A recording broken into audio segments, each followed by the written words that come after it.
toda cosa que no es conforme a tu Espíritu Santo, Dios de la gloria, sea quebrantado por el poder de tu palabra, Señor. En el nombre de Jesús, damos la gloria y la honra a ti, solo a ti, Dios de la gloria. En el nombre de Jesús, amén. Tome su lugar, iglesia. Ok, vamos a entrar en la palabra en un estilo reflexión.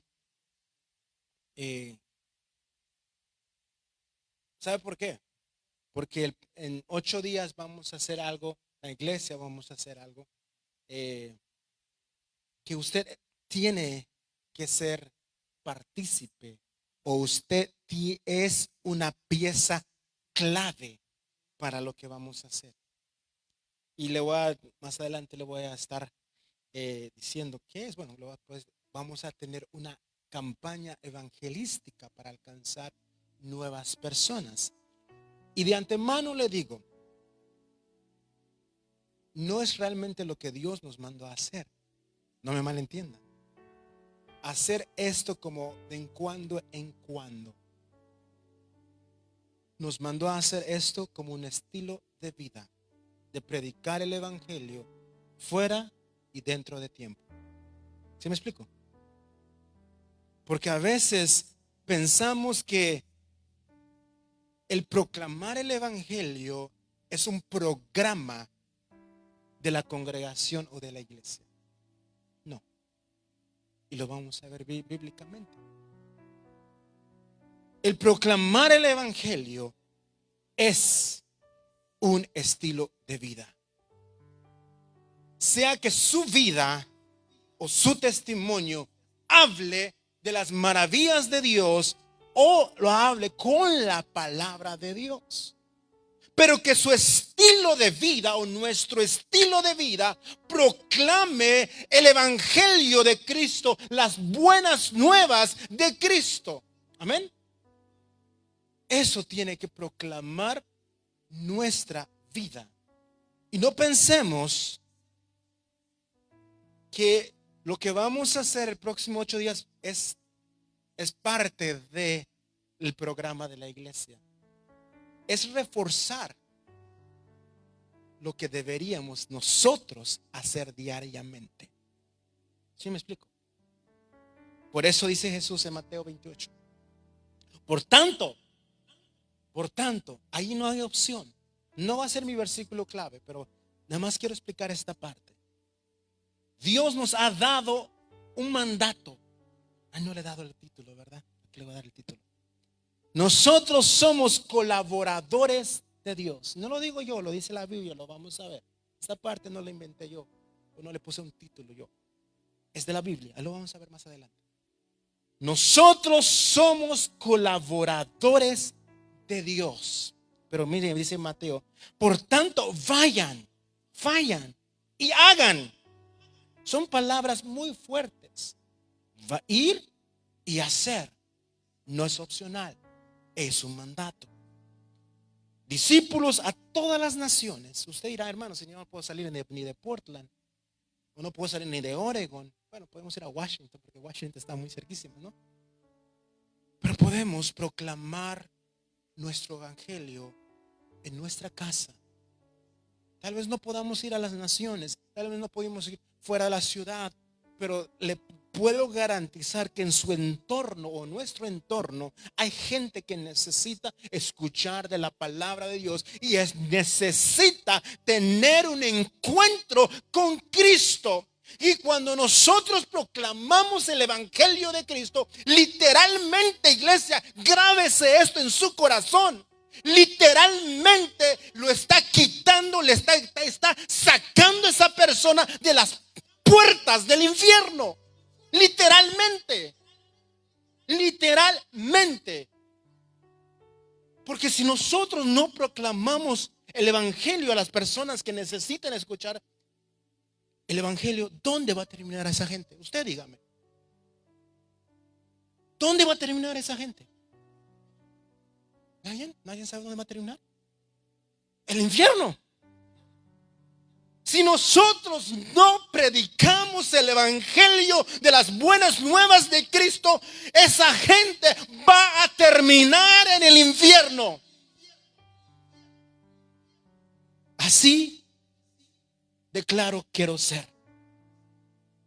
Usted y yo tenemos una responsabilidad.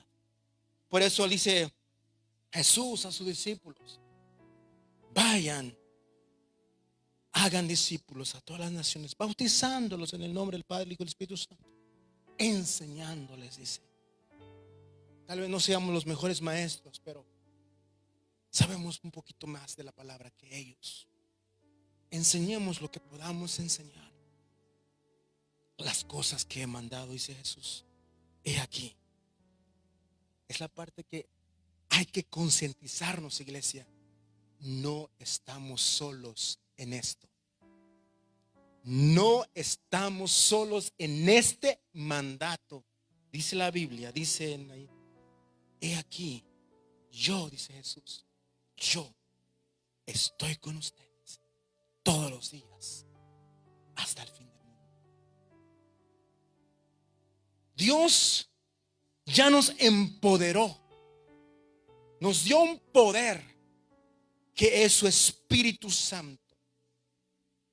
Dice en Hechos que después del derramamiento del Espíritu Santo vino un ímpetu, una fuerza de predicar el evangelio, porque en ese momento predicar el evangelio costaba tu vida, pero con el Espíritu Santo les dio una fuerza, una valentía de predicar el evangelio. ¿Y sabe qué, iglesia? El Espíritu Santo que se derramó en Pentecostés está tabernaculizado en usted y en mí, o sea, ha hecho habitación en usted y en mí. Vive y mora en usted y en mí. Esta es mi base para decirles que yo no puedo. Sí puede, porque realmente no va a ser usted, va a ser el Espíritu Santo a través de usted. ¿Me explico? Y vamos a entrar en la palabra. Es la pura introducción. Y como le digo, lo titulé: nosotros somos colaboradores de Dios. Qué privilegio, ¿no? Qué privilegio que Dios mismo nos llame sus colaboradores. ¿Quién tiene colaboradores aquí? Los que son que tienen algún ministerio, yo tengo muchos colaboradores. Muchos colaboradores.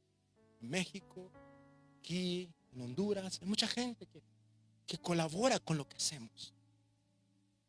Y es eso, miren, yo les traigo sinónimos de un colaborador. ¿Qué quiere decir un colaborador, una colaboradora? Mire lo que son. Le voy a dar compañero en la formación de alguna obra. Es lo que quiere decir colaborador o colaboradora.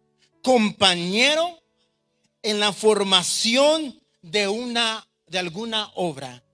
Dios nos ha llamado, nos ha dado el privilegio de llamarnos colaboradores y colaboradoras para la obra de su reino, de la proclamación de la obra salvadora de Jesús en la cruz del Calvario. En pocas palabras y en más sencillas palabras, Dios nos ha asignado de llevar esa salvación que Él obtuvo a través de su muerte en la cruz del Calvario.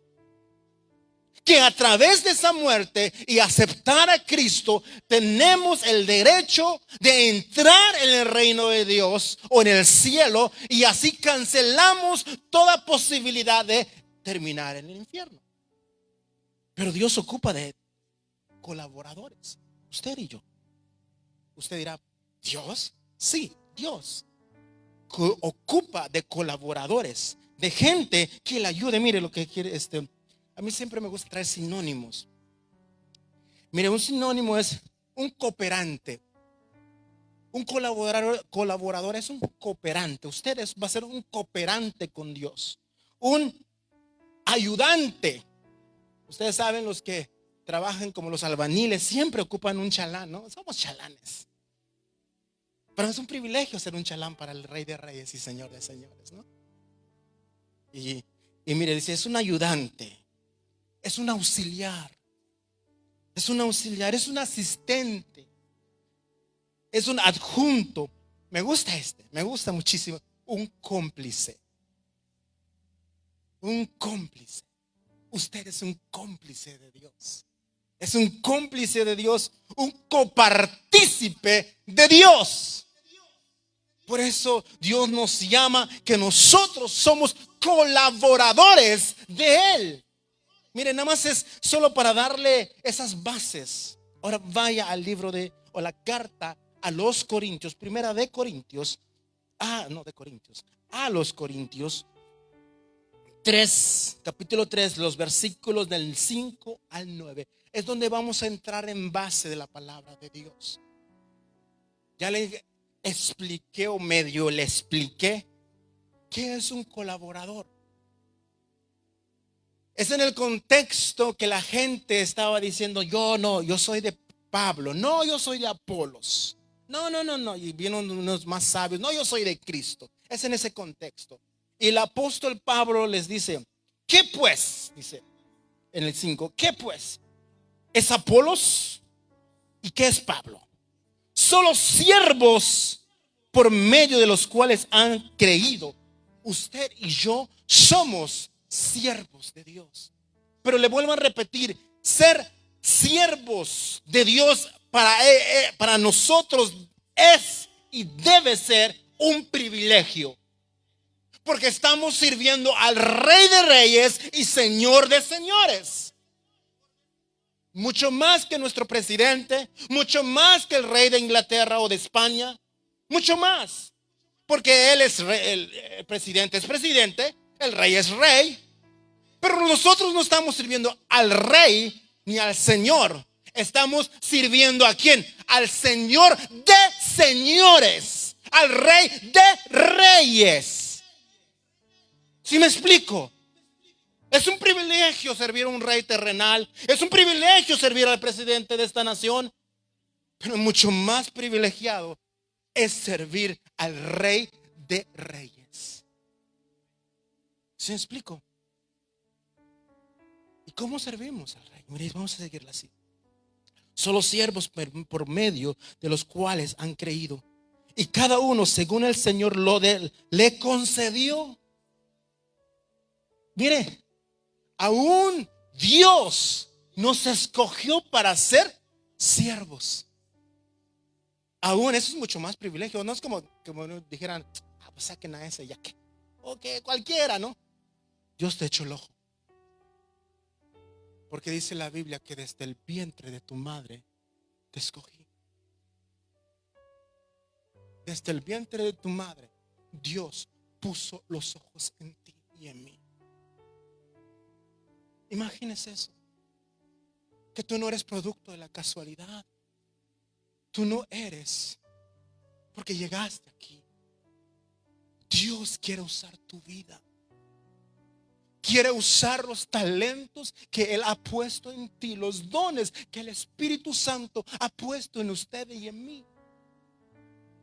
Porque te echó el ojo aún cuando estabas en el vientre de tu madre.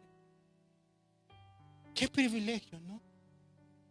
Que aún que nosotros, antes que viéramos la luz del día, Él ya nos había visto.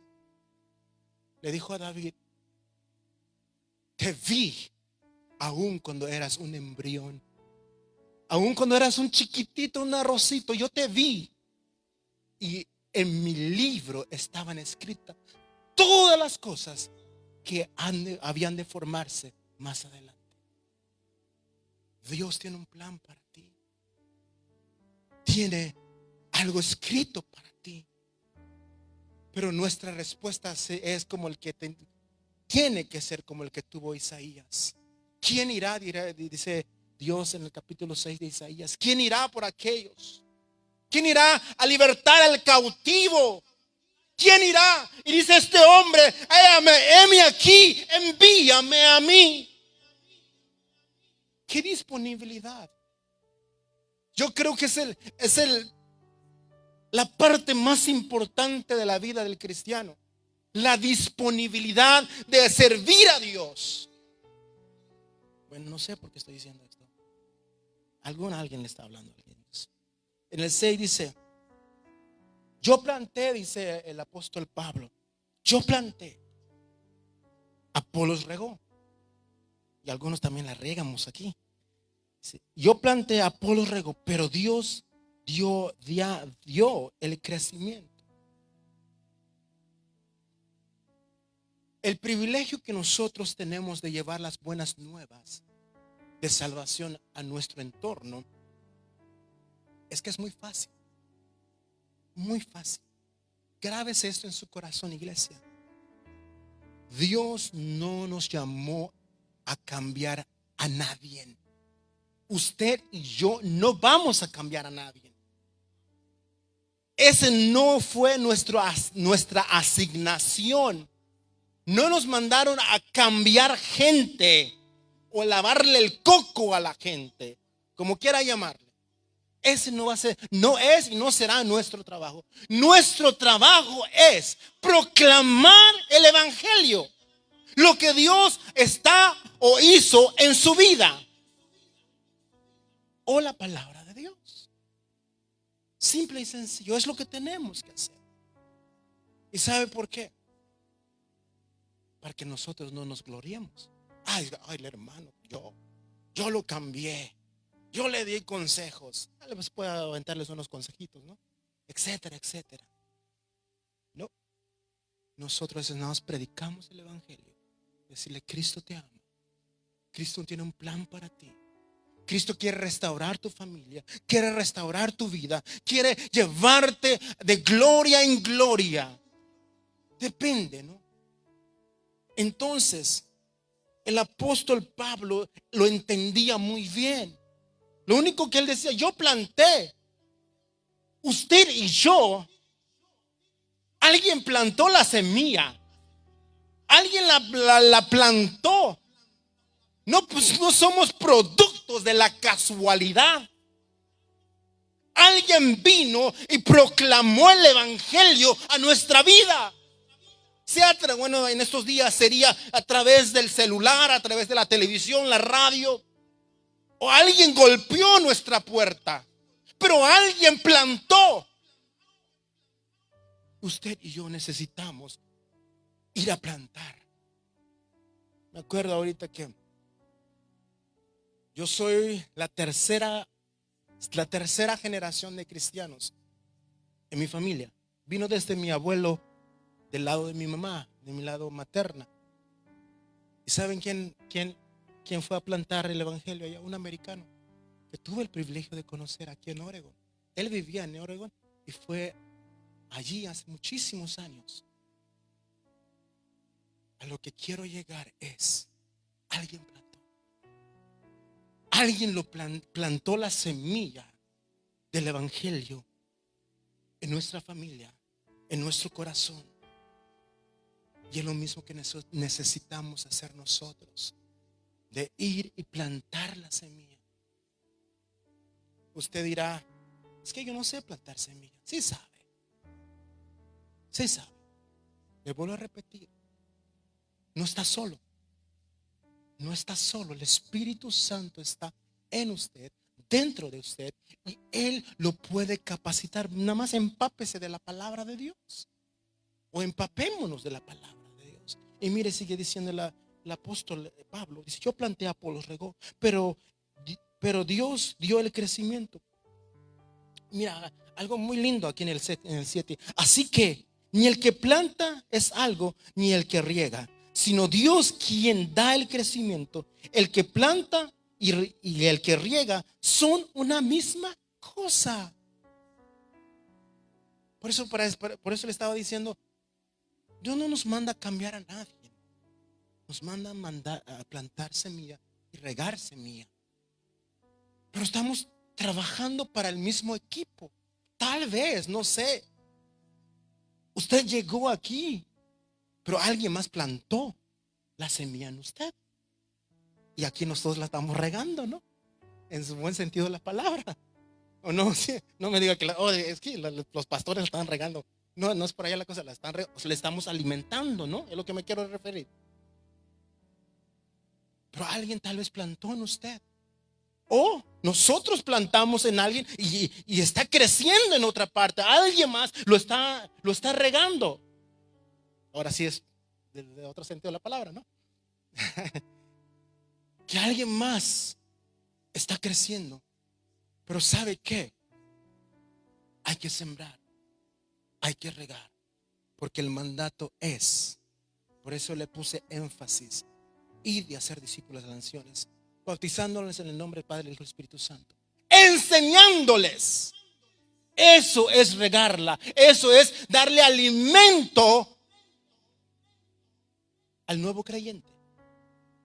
Hay que darle el crecimiento. Por eso enfatizamos mucho en las clases de discipulado, porque es eso es crecer en el conocimiento de la palabra de Dios. Y vamos a seguir en el 9, en el 8. No, pero en el 9, perdón. No, en el 8. El que planta y el que riega son una misma cosa. Estamos en el mismo equipo. No nos jactemos. Si usted plantó la semilla con alguien de su trabajo y esa persona se está congregando en otra iglesia, tú debiste venir a mi iglesia. No se preocupe, está bien, estamos en el mismo bando, está bien. Pero ¿quién plantó la semilla? Usted. Alguien más la está regando, está bien, es una misma cosa. Pero cada uno recibirá su recompensa, dice la palabra, conforme a su propia labor. Porque nosotros somos colaboradores de Dios. De ahí saqué el título. Dios nos está llamando auxiliares de Él. Dios nos está llamando, tú te necesito a ti porque necesito de tu ayuda. Me voy a repetir esto. Un cooperante, un ayudante, un auxiliar, un asistente, un adjunto, un cómplice, un copartícipe. Necesita Dios un copartícipe para terminar la obra de proclamar el evangelio de Cristo en esta tierra, en nuestra ciudad.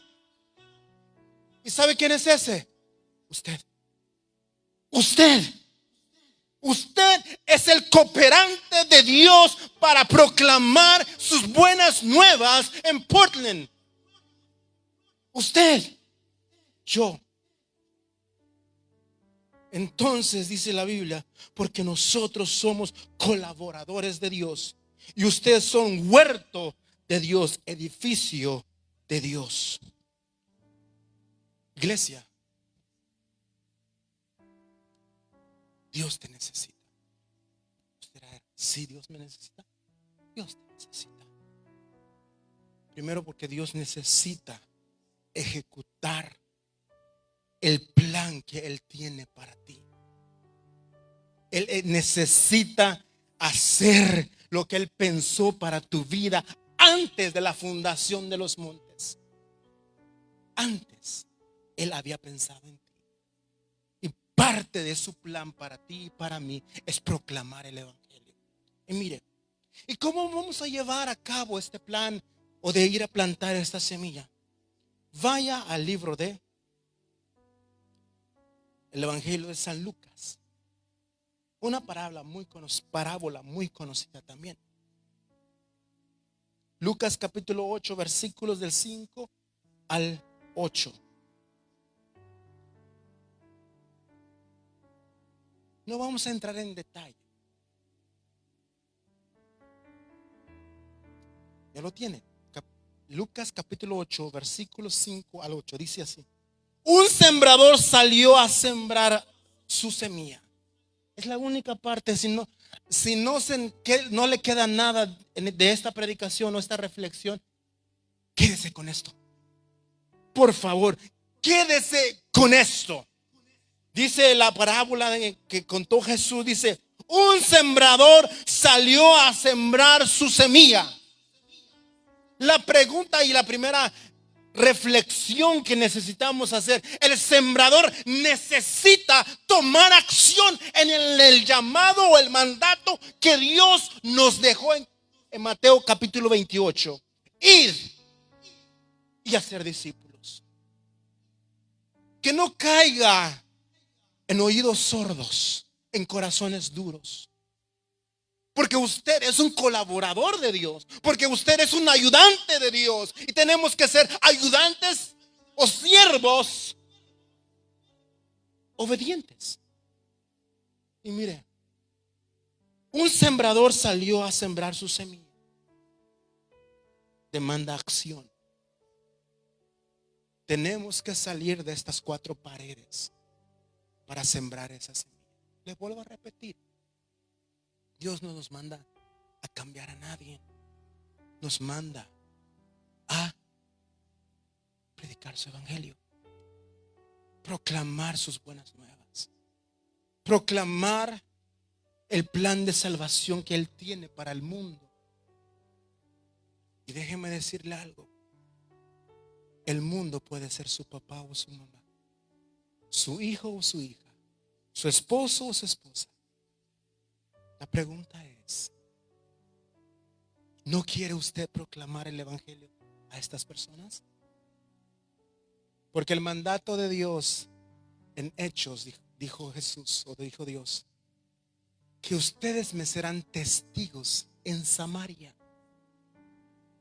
O sea, Él empezó diciéndole, aquí lo más en casa, fuera de casa, fuera en la ciudad y hasta lo último de la tierra.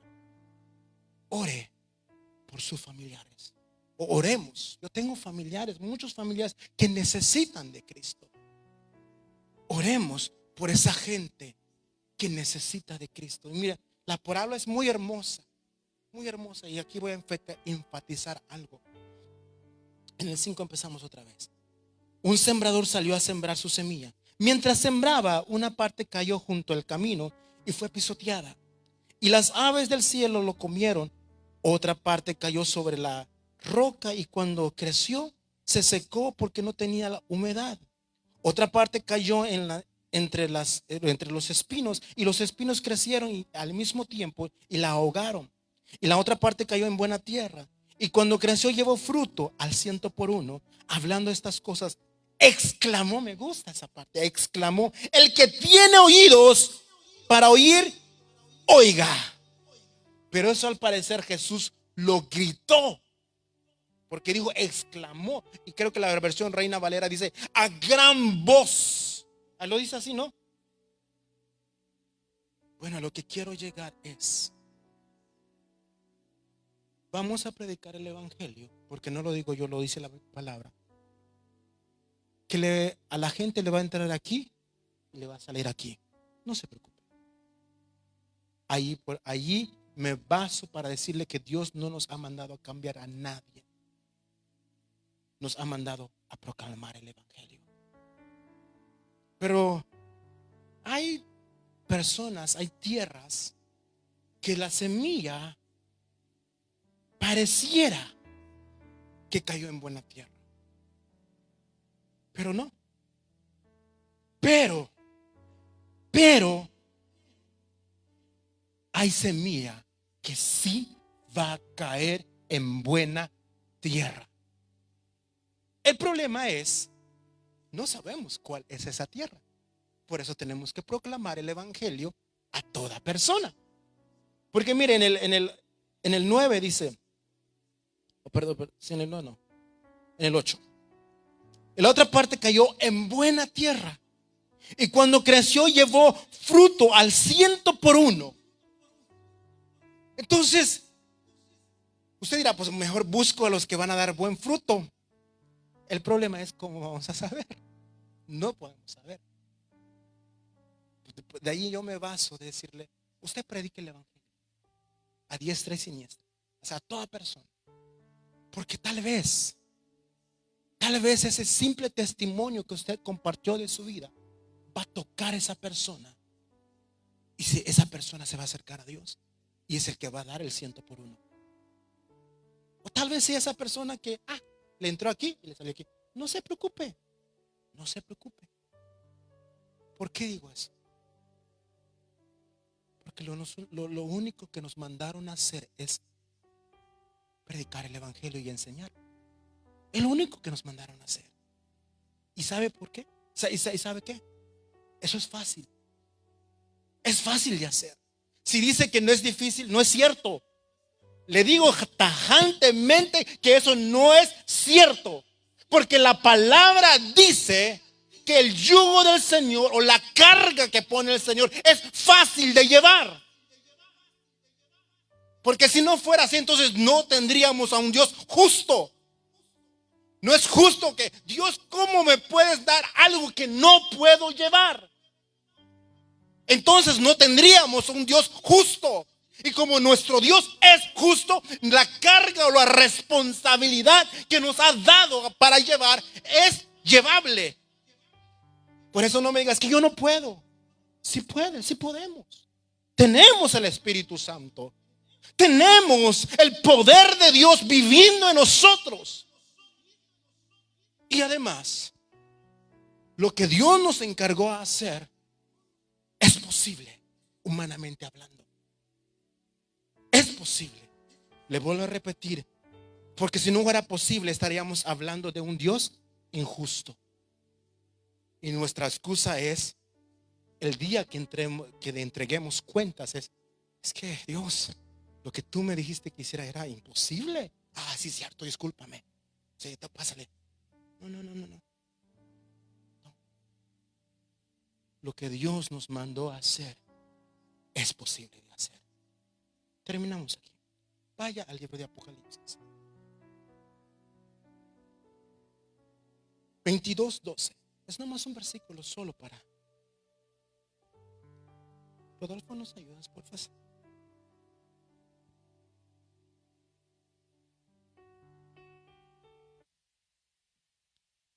Y dice así: he aquí, vengo pronto, y mi recompensa conmigo, para pagar a cada uno según sus obras. Te voy a dar una muy excelente noticia. Lo voy a poner así. Tenemos un patrón súper buena onda. Súper buena onda.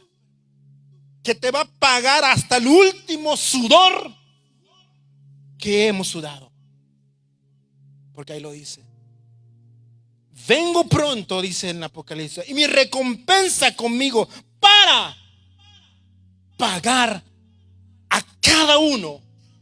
Por eso es muy importante que nosotros obedezcamos a Dios según sean sus obras. Le voy a dar otra noticia. Usted y yo vamos a entregar cuentas delante de Dios. Y cuando nos pregunten, o cuando Dios nos pregunte, Jesús nos pregunte, ¿predicaste mi evangelio? Ay, no. Ay, es que yo no sabía cómo. Ah, bueno, eres guapo y pásame. No. ¿Qué le vas a decir? ¿Qué excusa te vas a inventar? No va a haber ninguna excusa. Te va a decir: siervo negligente, tú sabías que soy un patrón, decir, exigente, y no hiciste lo que te mandé a hacer. Por eso estoy enfatizando que lo que Dios nos manda a hacer es posible, porque no va a haber ninguna excusa delante de Él que tenga validez. No lo va a haber, no lo hay, no lo habrá. Porque lo primero que te va a decir, lo que te dije que quisieras era posible de hacer. Que no lo has querido, allá es otra cosa. Ahí sí vamos a tener una plática muy seria. Por eso te digo, no vamos a cambiar a nadie. Simplemente proclamemos el evangelio. En el autobús,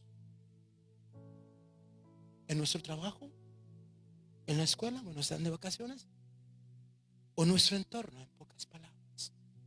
Póngase de pie, por favor.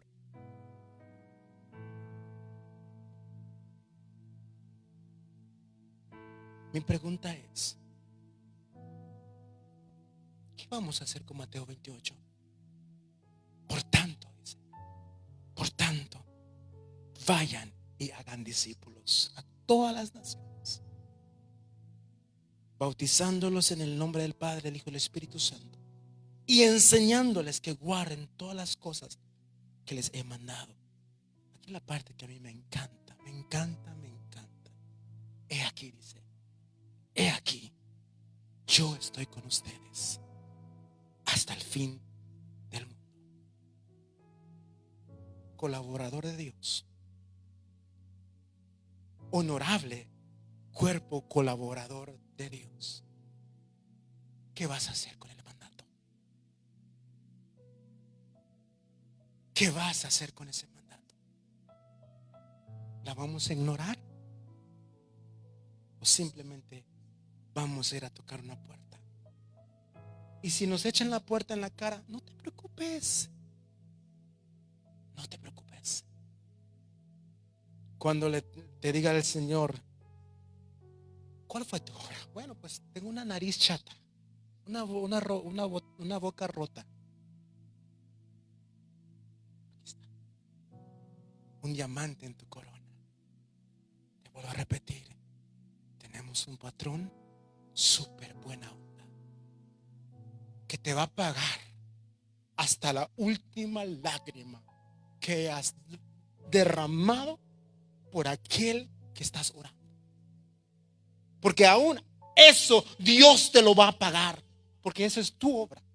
Porque pusiste tiempo en oración por esa persona o esas personas. Te va a decir, ¿cuál es tu recompensa? Llevé 30 años orando por una persona y llego a tus pies. Otra perla en tu corona. Conozco una hermana que oró por su hijo 30 años. 30 años orando por su hijo, hasta que vino a los pies de Cristo. Damos gracias, Padre, en el nombre de Jesús. Es tu palabra. Es tu palabra.